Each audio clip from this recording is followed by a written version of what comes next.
has repeatedly been criticized for the abundance of historical inaccuracies. But frankly, there are stupid slip-ups in the picture, such as swords and axes bending like rubber. However, perhaps the most obvious mistake is that the protagonist takes the trouble to ride horseback instead of riding in that car that mysteriously appears in one frame of the film. Did you know that in those days it was fashionable to walk in a cap? In this scene, Mel Gibson gets a sword out of nowhere. Here, he runs with an empty right hand, and in the next frame, he already has a weapon. In the movie Jurassic Park, in a scene where a dinosaur enters the kitchen and children hide from it, there is a very strange and frightening moment. Someone decided to touch the dinosaur's butt.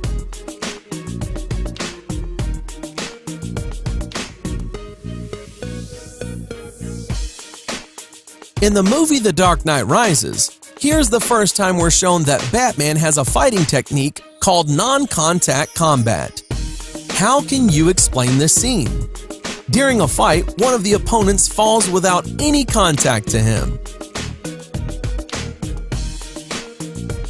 And this super epic mistake is during an expensive special effects scene in the movie Knowing. Surely you've noticed it.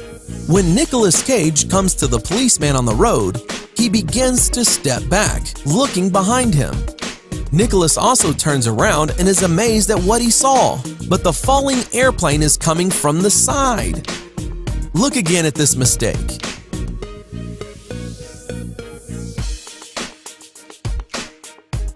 How could they spoil such an expensive scene? Next, we have the movie Gladiator. The movie setting unfolds almost 2,000 years ago. During the Battle of Maximus in the arena, you can see how, in addition to usual spectators, a reporter with a video camera came to see the battle. I'm guessing he's streaming a live broadcast of the battle on ancient Rome TV. It also turns out that in hot weather, people came to the stands with plastic bottles of water. Very prudent. Also, very striking is the shoes people are wearing in ancient Rome. Apparently, we got the designs of modern soles from them as well. Today, some historians say that gladiator fights had elements of a show, kind of like wrestling now. And seeing as rivals stab swords at each other's armpits, you begin to believe it. But at the end of the movie, when the deadly wounded Maximus falls to the ground, you can see how his head is comfortably placed on a pillow of sand, to die with such comfort.